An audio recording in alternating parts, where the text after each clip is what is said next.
है स्वागत का प्रतीक है यह छोटा सा पुष्पगुच्छ गुलदस्ता स्वागत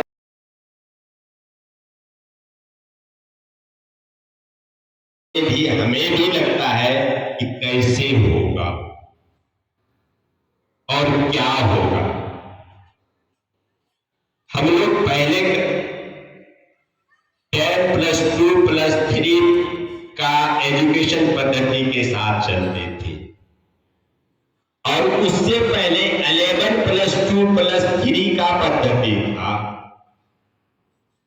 पहले 11वीं होती थी, उसके बाद +2 होता था, उसके बाद 3 होती थी, उसके बाद 2 होती थी, यानी पोस्ट ग्रेजुएट की डिग्री इस प्रकार। उसके बाद न्यू एजुकेशन पॉलिसी में 10+2+3+2 की व्यवस्था हुई। आज की व्यवस्था पुनः फिर बदल चुकी है। 5+3+2+2 इस प्रकार की व्यवस्था आ गई और फाउंडेशन जिस प्रकार से ये प्रसार में चारों तरफ दीवारें हैं, अब एजुकेशन में कोई दीवारें न रही, बाउंड्री वॉल की कोई जरूरत न रही। अर्थात विषय वस्तु की कोई सीमा नहीं रही। क्या कौन हिस्ट्री पढ़ेगा, कौन फिजिक्स पढ़ेगा और कौन आपको, यानी विषय वस्तु की कहीं बाउंडेशन नहीं रही। आप कोई भी विषय वस्तु पढ़ सकते हैं। साइकोलॉजी लीजिए, फिजिक्स लीजिए, केमिस्ट्री लीजिए, जूलॉजी लीजिए, बॉटनी लीजिए, यानी किसी भी वस्तु को आप उठा करके पढ़ सकते हैं। उसमें कहीं बंधन नहीं है कि आप विषय वस्तु के यहां पर, जैसे बीएड में आप पढ़ते हैं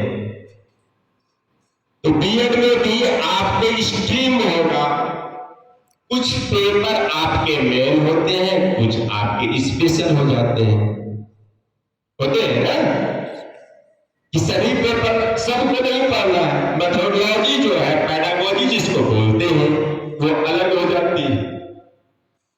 जिनकी जो विषय है पैडागोजी अलग हो जाती है। कल के दिन में जब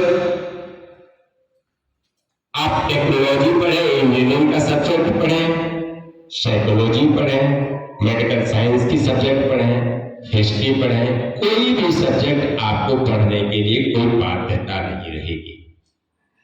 ऐसी व्यवस्था आ रही है, अभी आई नहीं है, आ रही है, लगभग प्रारंभ हो चुकी है। साथ में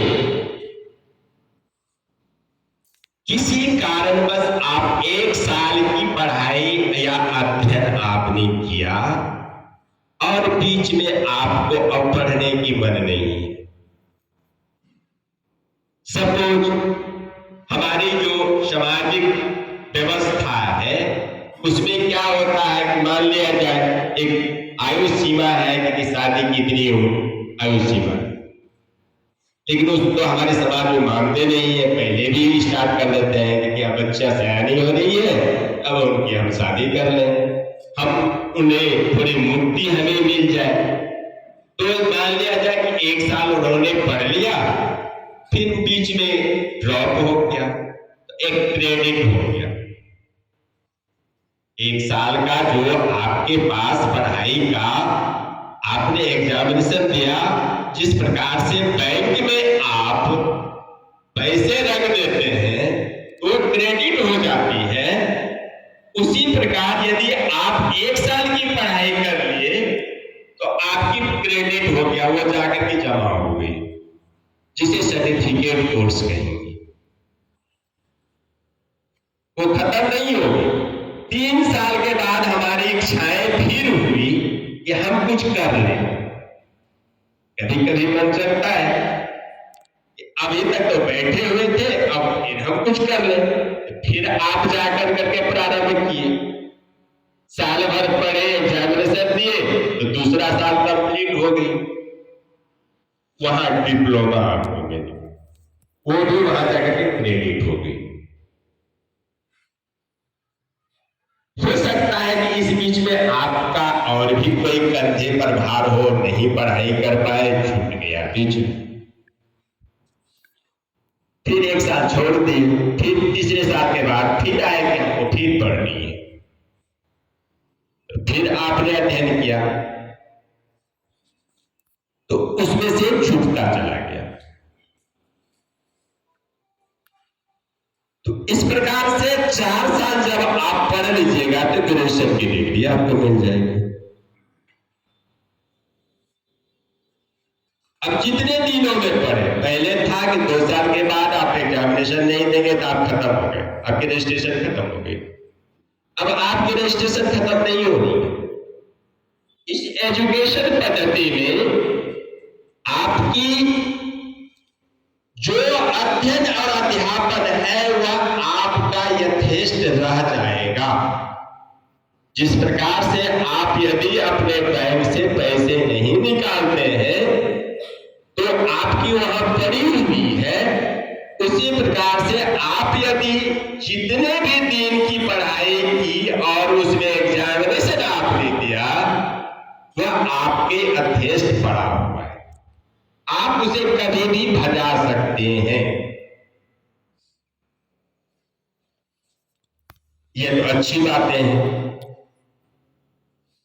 ये तो अच्छी बातें हैं, लेकिन इसमें दुविधाएं क्या है कि जब तक लगातार वर्क नहीं करते हैं तो वो थोड़ी खामियां हो जाती है, उसमें संशय हो जाता है कि अब क्या कर पाएंगे, नहीं कर पाएंगे, कर पाएंगे कि नहीं कर पाएंगे, ऐसी भी बातें होती है। तो थोड़ी खामियां मुझे नजर आ रही है। हो सकता है कि वो अच्छा इसलिए हुआ कि ऐसी व्यवस्था हुई तो हम 2 साल में नहीं सही, 5 साल में ही सही हमने अपनी डिग्री प्राप्त कर ली। साथ में डिग्री प्राप्त करने से केवल कुछ नहीं होगा, आप सर्टिफिकेट लेकर के घूमते फिरे कुछ नहीं मिलने को, जब तक कि आप स्वाध्याय और उस सर्टिफिकेट के अनुसार अपने आप को उनके अनुसार नहीं बनाएंगे तो कुछ नहीं मिलने को। साथ में आप यहाँ सभी आदमी ग्रेजुएट हैं, यहाँ डिग्री लेने आए हैं। बीएड की डिग्री किन्हीं को 6 महीने के बाद आपको मिल जाएगा, किन्हीं को 1 साल के बाद मिलेगी। तो बीएड की डिग्री मिल जाने से पहले भले नौकरियां हो जाती थी, आज के दिन में आपको नौकरियां नहीं मिल रही, मालूम है ना। इसके लिए सीटेट है, जेटेट है राज्य सरकार की, या टेट है बिहार के लिए, ये आपको करना होगा। या तो आप पढ़ाई के क्रम में कर लें या पढ़ाई के बाद कर लें। जब तक नहीं करेंगे तब तक आप उस आधारशिला पर नहीं पहुंच सकते हैं। सीढ़ी पर चढ़ने के लिए एक रास्ता तो है कि आपने बीएड किया या डीएलएड किया, ये आप प्रशिक्षण प्राप्त कर लिए, लेकिन नौकरियां प्राप्त करने के लिए आपको सीटेट करनी होगी, तभी पीआरटी और टीजीटी टीचर बन सकते हैं। PRT primary teacher, TGT train graduate teacher तभी बन सकते हैं, अन्यथा आपकी डिग्रियां जो है ये काम नहीं आएगा। टीजीटी के लिए ये दोनों चीजें नहीं जरूरत है, उसके लिए आपको स्वतंत्र है कि आप वहां परीक्षा दे सकते हैं। साथ में अभी 21 तारीख को भी सीटेट की एग्जामिनेशन। कुछ बच्चे इसमें फॉर्म भरे हैं क्या? कुछ बच्चे फॉर्म भरे हैं क्या? भरे हैं, अच्छी बात है। तो उसकी परीक्षाएं 21 तारीख को है, आप उसमें जरूर सम्मिलित हो और बहुत लगन से थोड़ी काम कीजिएगा तो सीटेट निकालना कोई बड़ी बात नहीं। साथ में 2020 की जो हमारे NEP 2020 इस पर डॉक्टर साहब ने अपने बहुमूल्य विचार आप सबके समक्ष रखे। इससे इतर भी कुछ बातें हुई जो आपके लिए कुछ अभी उपयोगी हैं, कुछ भविष्य में उपयोगी होंगी। बात हो रही थी कि तक्षशिला और नालंदा विश्वविद्यालय की भी डॉक्टर साहब ने चर्चा की कि कभी बाहर के विद्यार्थी भी दूर दूर से लोग आते थे पढ़ने के लिए, उसका क्या हश्र हुआ आप लोग जानते हैं। एक बात मैं कहना चाहूँगा कि जहाँ तक मुझे जानकारी है कि आप लोगों के कोर्स में भारतीय शिक्षा का इतिहास और उसकी समस्याएं नहीं है। Am I right? डॉक्टर साहब चर्चा कर रहे थे, हम लोग कभी कभी ध्यान भी नहीं रहता कि क्या है। मैं कभी बच्चों से कहता भी हूँ कि ये बहुत एसेंशियल पार्ट था, सब्जेक्ट था ये। तो जैसे डॉक्टर साहब ने बात किया डॉक्टर राधाकृष्णन आयोग की, वैसे तो मैं आप लोगों के बीच में जाता भी रहता हूँ, चर्चा भी करता रहता हूँ। आप लोग इतना उस पर ध्यान देते हैं नहीं देते हैं, लेकिन कम से कम आप लोगों को राधाकृष्णन आयोग है, मुदालियर आयोग है, कोठारी आयोग है, हम लोग जब पढ़ते थे तो गुटका घोषणा पत्र, ये सब हमारे सिलेबस का एक हिस्सा हुआ करता था जो अब नहीं है। मैं उसकी बात नहीं कर रहा हूँ। तो अभी NEP 2020 में जैसे हमको एक चीज जो हमारी सरकारें चाहती हैं, जैसा कि डॉक्टर साहब ने चर्चा किया, तो कभी निश्चित रूप से हमारा देश विश्वगुरु था, लोगों को प्रकाशित करता था अपने ज्ञान से, लेकिन बीच में कुछ ऐसा पराभव हुआ कि जो एक हमारी पहचान थी, जो एक हमारी प्रतिष्ठा थी, वो कहीं ना कहीं अगर धूल धूसरित नहीं हुई तो धूमिल जरूर हुई।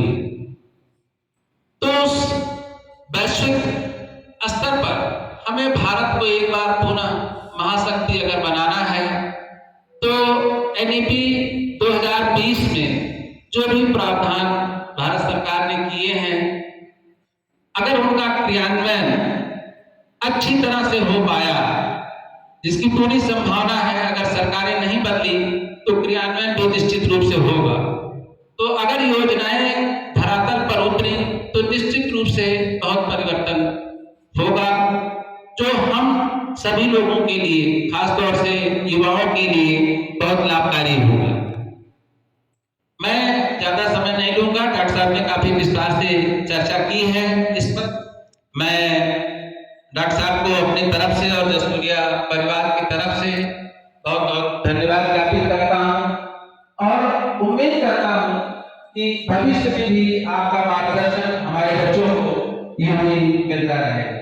इन्हीं शब्दों के साथ मैं अपनी वाणी को विराम देता हूँ और सभी लोगों को एक बार धन्यवाद देता हूँ, विशेष रूप से डॉक्टर CK पंकज जी को, जो हमारे बीच आए, अपना कीमती समय उन्होंने दिया और अपने अनुभव आपके बीच उन्होंने साझा किए, उसके लिए हम आपको बहुत बहुत धन्यवाद ज्ञापित करते हैं।